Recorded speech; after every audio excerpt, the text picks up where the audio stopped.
Locked On Avalanche, your daily podcast on the Colorado Avalanche. Part of the Locked On Podcast Network, your team every day.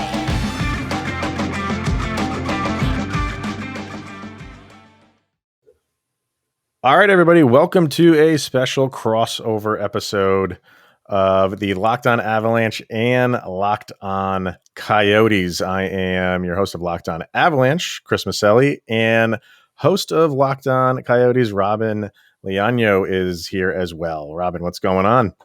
Not much. Just living the Arizona life right now. So we're going to be, for me, this is the first divisional crossover. You've done one or a couple so far? I've just done one. Okay. I had my crossover earlier this week with Locked On Wild. Check that one out. Yeah, it's good content. All Excited right. to do these crossovers. They're awesome, and I'll be doing more of those in the coming days, obviously. But for me, it's for the first one. It's great to have like the newbie, not you, but the newbie in the division for the Arizona Coyotes. So how we're gonna break this thing down is we'll do one segment talking about Arizona, the next segment talking about the Avalanche, and then expectations and what we can expect for the season from both of these guys. So sound like a plan? Sounds fantastic. Let's do it. For me, I normally do first things first, which is just follow the show on social media outlets, LOPN_Avalanche on Twitter, Locked On Avalanche on Instagram. Send questions, comments, concerns, opinions to lockedonavalanche@gmail.com. Where can people find you? You can find Locked On Coyotes on Twitter at LO_Coyotes. Again, you can interact with us and ask us any questions. We can answer them back, or even on a future episode of our podcast. Absolutely. So we'll start off with Arizona. And I think the first thing, before we even get into specific players, is kind of the more recent news with Arizona is, are they going to be Arizona in the coming years? What do you think? I mean, first of all, did this surprise you? And second of all, where do they go from here? So yes and no on the surprise. I think we all knew it was coming. We all knew the quote relationship with the Arizona Coyotes and the city of Glendale was poor, and they were eventually going to break off. I didn't expect it to be, just recently. I didn't expect the city of Glendale to be the one pulling the plug. Mm-hmm. But it does leave a lot of questions in the future. It's like they won't have a home after next year. Obviously, there are some temporary solutions in place, but they want to look long term. And as of the day we're recording this on Thursday, the deadline has passed for a request for proposal for the city of Tempe for a potential new arena, and only one submission from the Arizona Coyotes. That's promising. Okay.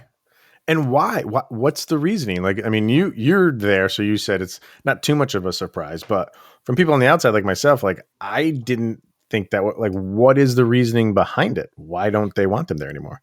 So there were a lot of reports in the past of the Coyotes being behind on their rent payments for the lease. That's one. Two, there was a lot of chatter of just this new owner, Alex Morello, kind of, to put it lightly, essentially giving the city of Glendale the finger. That's not good. Yeah, he pissed them off in a way. He pissed them off in a way that they did not like. And obviously, with the relationship already not great as it is, they're just like, yeah, we're going to pull the plug here, especially them knowing that the Coyotes were pursuing potential place in Tempe in the future. Okay. So they're likely moving, but you don't think they're moving out of the state?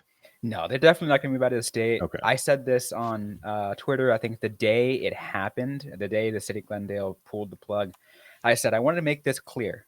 As long as Gary Bettman is commissioner of the National Hockey League, the Arizona Coyotes will not be leaving the state of Arizona. I want to make that very clear. Okay. All right. And I think that's because they do have a lot of fans. It's just not on the side of the valley they're on, which right. If you've ever been down here in the Phoenix area, going from the east side to the west side is brutal. No one likes it. Which I hope they do. I don't like when teams relocate, and in any sport, I don't like it because being fans like we are. I mean, when it boils down to it, we're all fans. There's so many people let down when stuff like that happens. So it's good to know because all I'm hearing is Portland. Like I don't know why I keep hearing Portland. Like does hockey exist in Portland? I don't know if it could. Probably they have a junior team up there, but do they? Okay, but that's I just keep hearing that they're relocating. It's going to be in Portland. So I'm happy that you're saying that's likely not going to happen. So yeah, that's a plus. I mean, obviously, things could, sure, could hit the fan. Anything can happen, right? Anything can happen, but like I said, it's very unlikely in all cases, and especially with, like I said, with the Coyotes being the only one looking for that arena in Tempe. Yeah. All right. Well, that's good news. We started off with some good news. What about the rest of it? So how would you say the off season for the Coyotes went? Because personally, it seemed like it's weird. Like it seemed like they were an active team, but they were just giving everything up. And it's almost like every time I woke up in the morning and I just, picked up my phone, there was a notification that the Coyotes had done something. Yeah. So how would you rate their off season overall? It's weird because those who ask me, and a lot of people, and a lot of people will agree with me on this, and people outside the Coyotes will probably question it. But I'm giving Bill Armstrong an A on this offseason. Yeah. Because and here's the reason. Because everyone is looking at the kind of offseason they should have, and that's more of, are they going to be a cup contending team? Are they going to be a playoff team? They knew from the start that this was going to be a team that looking for a fresh start, a team that was going to be rebuilding, right? And they checked every single box of what a rebuilding team should do to kind of get as much value as they can back. And my God, did they get as much? They get a lot of value. Look at that. They have 7 draft picks in the first 2 rounds next year. Like, I was going to bring that up too. Like I just brought up their cap friendly page. At the top of that, they have the next 3 draft years, and it's just like, wow, 2 in the first round, 5 in the second round. Do they hang on to all those? I mean, that's a lot of bargaining power and trade power with draft picks. What do they do with all that? Well, one of the things is those second rounders that all next year, they're not going to keep all of those. That's a lot. Those are trade. Those are trade prospect picks that you can easily just be like, hey, I can package this. How about this? I'll package 2 of my first rounders plus this, and you give me a first rounder. And then they get an extra third and another first rounder. They already have 2. But because as we all know, like as what I've been talking about, next year's draft is strong. And they want to try to get as many early picks as they can. They'll do it. Yeah, they seem to be in good shape in that. And then, we're talking about the draft and draft pick. How is their prospect pool? Is it deep, or do they have some good guys down there? It started off being okay. I mean, the from the last few years, there's a lot of hype. There's been a lot of hype about Barrett Hayden, a lot of hype about Victor Soderstrom, those who were drafted in the last couple of years. I've yet to see enough from them. They've been playing in Tucson the last year, and obviously it was a shorter year in Tucson, so it's hard to really tell. Mm-hmm. But I'm excited for what to see this upcoming year because they have just in general prospects, because they got Dylan Gunter signed to a contract. He drafted 9th overall from one of their trades that they did earlier this offseason. Plus, everyone in Arizona is going to be excited because son of Shane Doan, Josh Doan, drafted 37th overall, I believe, in the second round. He's going to be playing at ASU next year. Oh, wow. So, okay. Homegrown. He's playing locally so people can watch him play. That's awesome. That's the way to do it. But it's an exciting. It's going to take a few years for a lot of these guys to come up. But I think that's what they want. They don't want these guys to come up right away. They want these guys to season as much as best they can and be ready for when they are going to emerge from the rebuild. Right. So it seems like they're, everybody hates the word rebuild. It's a dreaded word, but there's a way to do it that keeps the fan base happy, excited. It seems like they're doing that.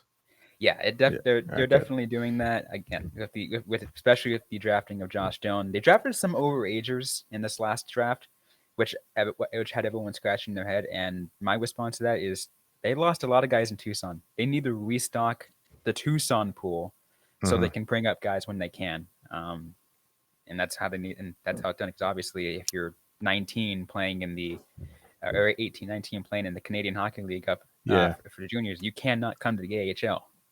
There's the rule, you can't do that. So right. All right. And then I think the big question with Arizona is the goalie situation, right? I mean, well, we made a deal.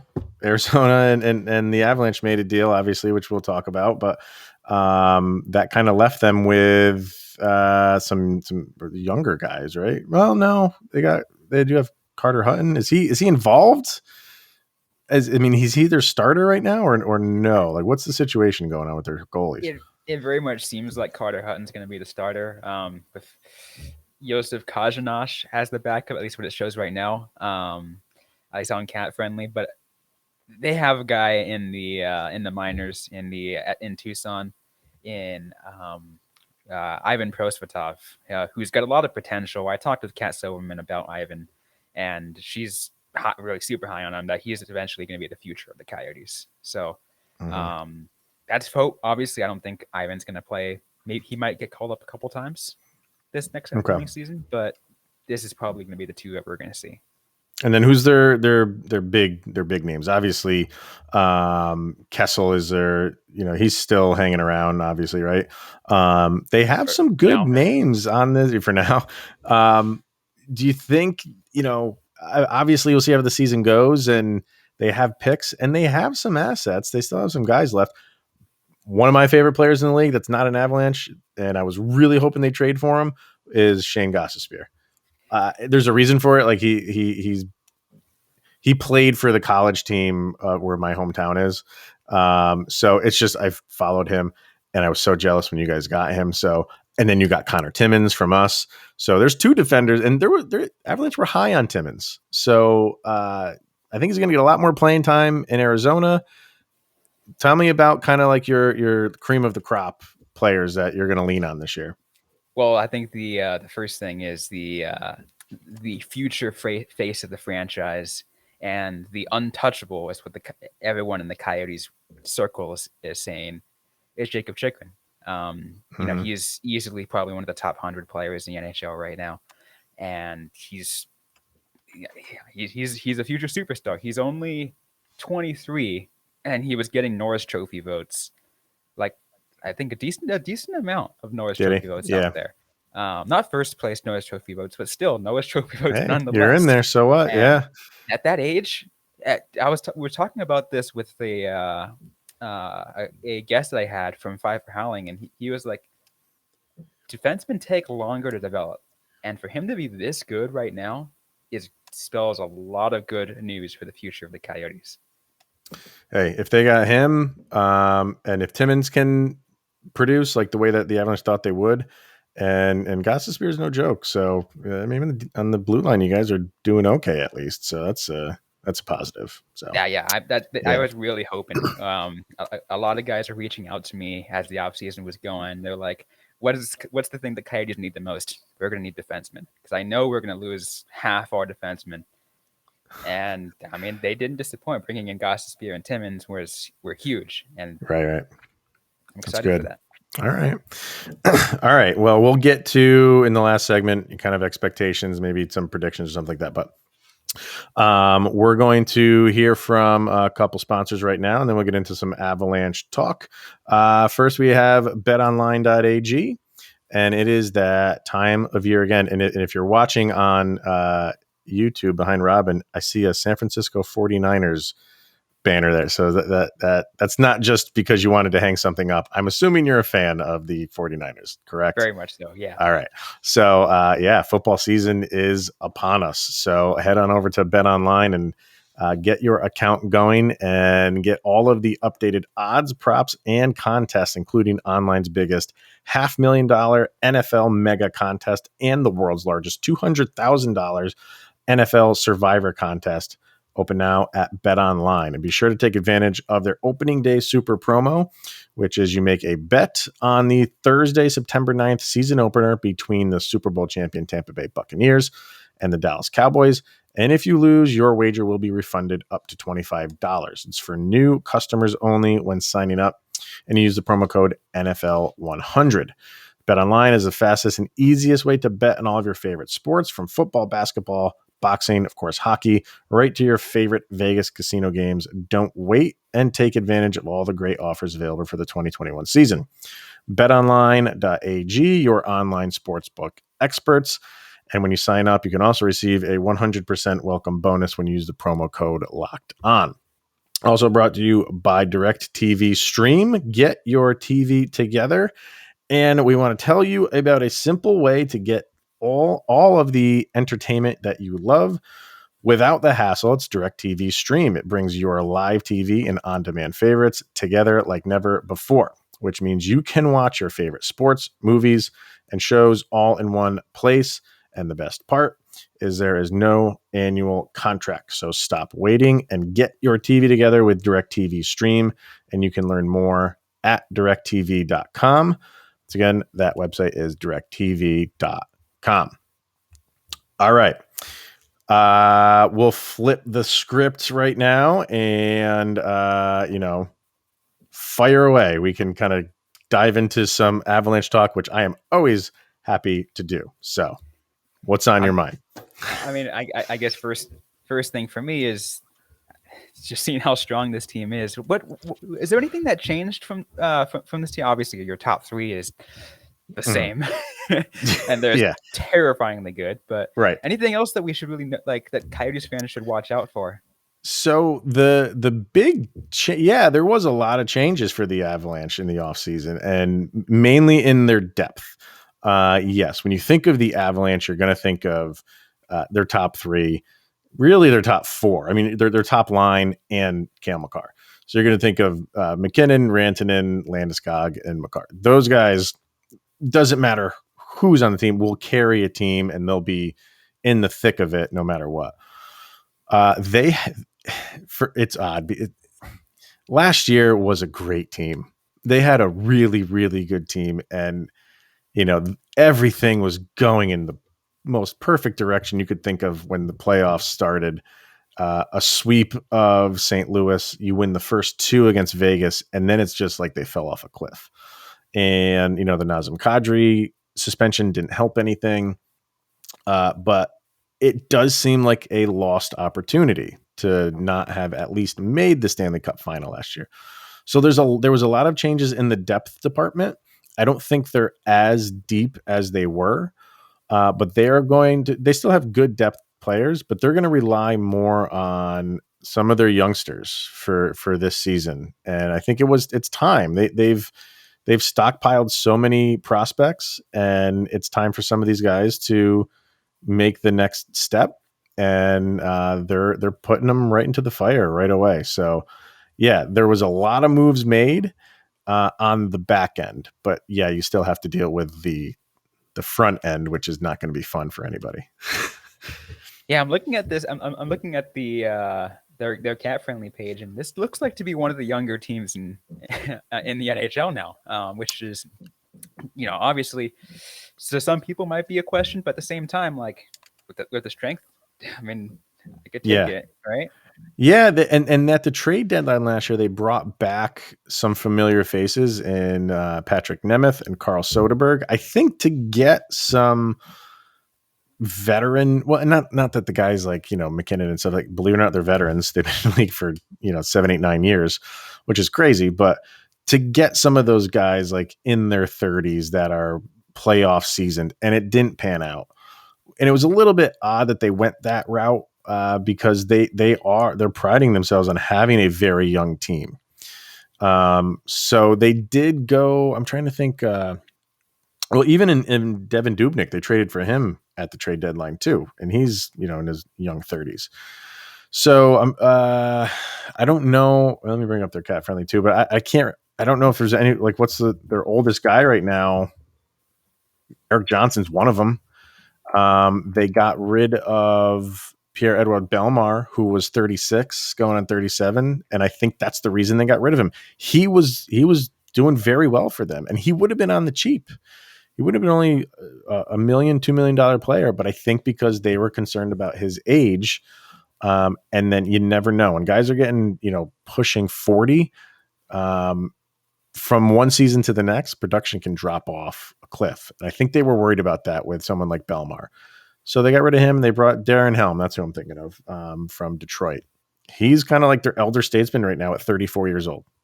There's not many guys in their 30s. Him, Kemper's 31, which surprises me. He just looks younger.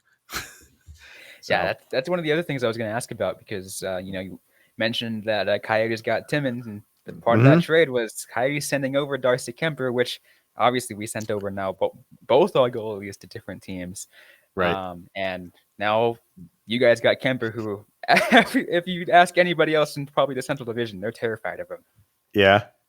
Yeah, I mean, that's good.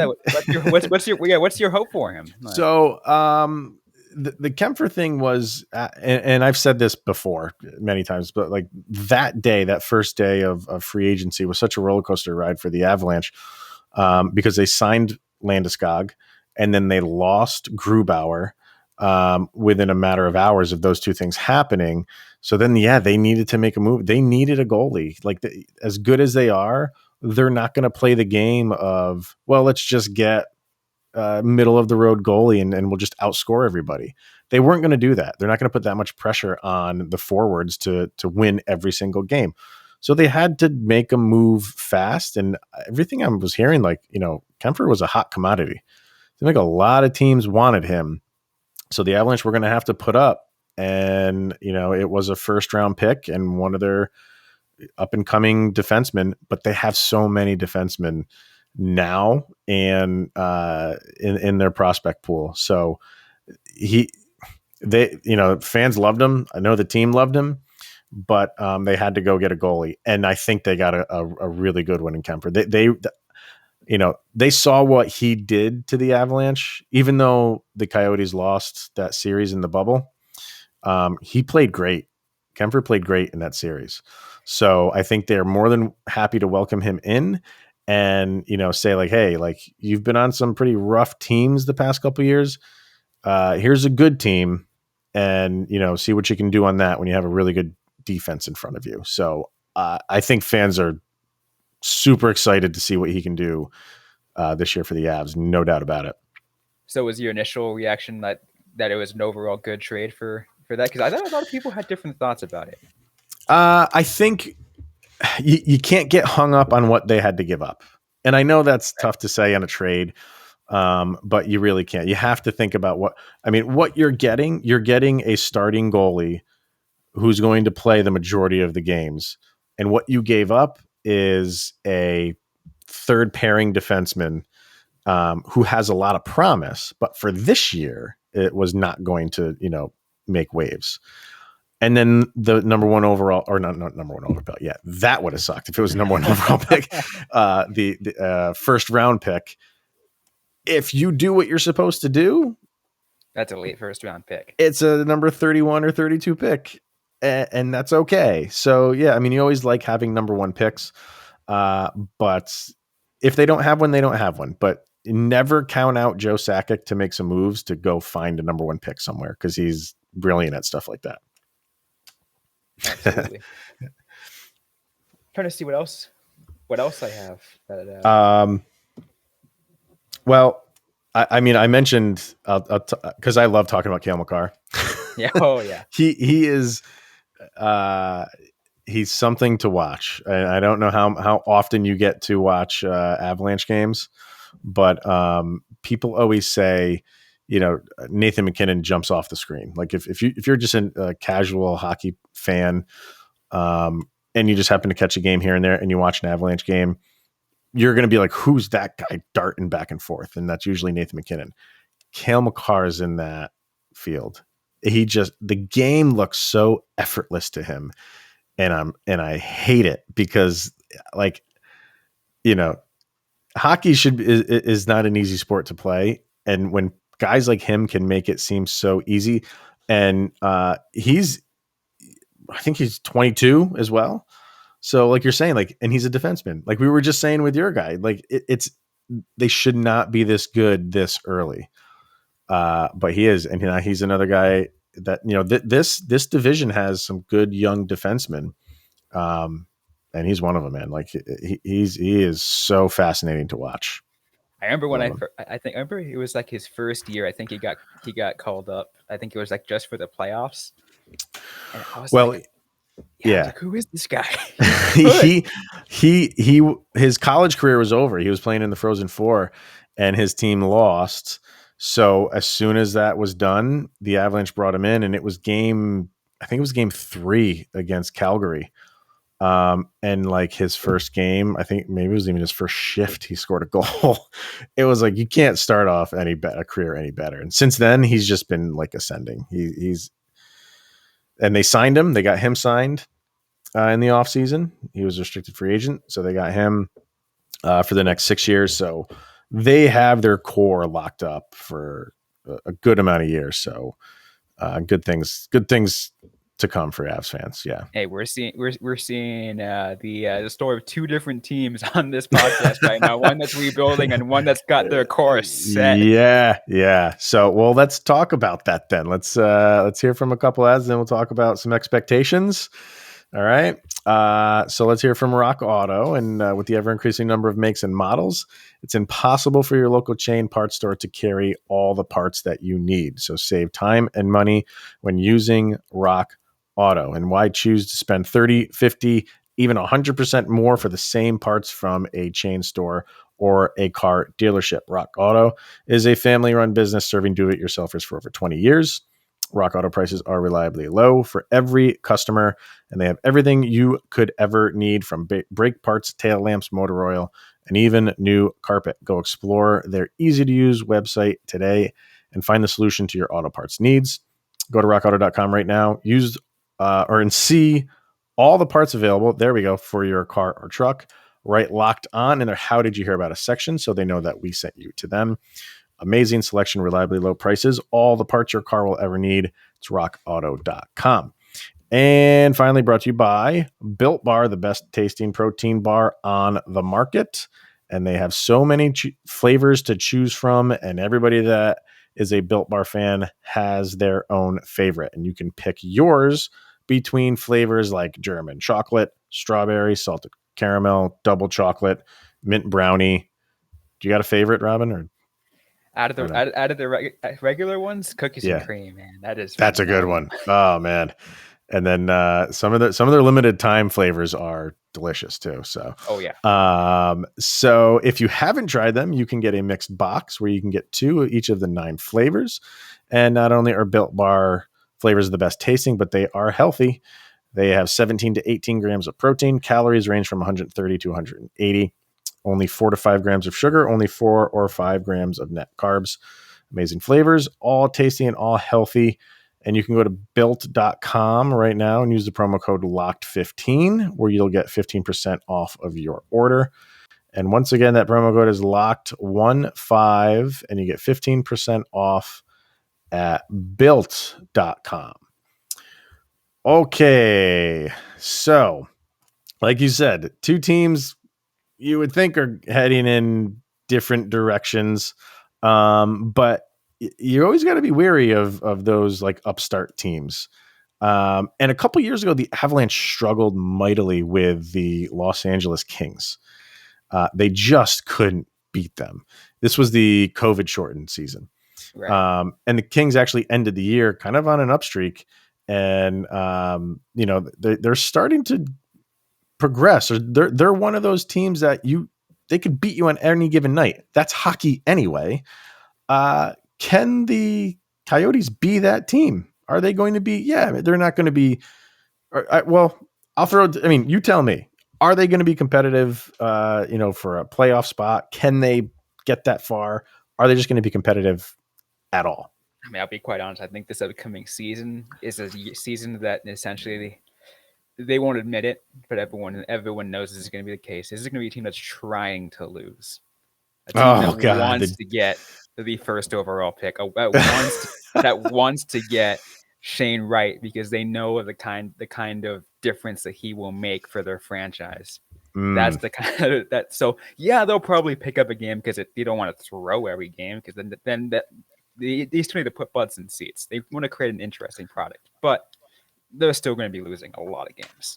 Okay, I mean that'd be something else because if they'd have the number one overall pick, if my boys, pull it off and win the entire thing, they would have the last pick in the first round. So they have the first pick, the last pick, package some of those second round picks together, get somewhere in the teens. That's a perfect first round. That would be awesome yeah. I mean, I don't know for Colorado, I think it would have to be, it's Stanley Cup or bust. And, no more of this losing in the second round. That's gotten old. If it happens again, the fan base is going to be calling for everybody's heads. So it needs to happen this year. I looked up the schedule between these two. It's odd. Like they don't play until January, the middle of January. And it's a back-to-back. Interesting. So January 14th and 15th. It's a Friday and Saturday. The first game is in Colorado. The second game is in Arizona. And then the third time they play is the last game before the Olympic break, which is February 1st.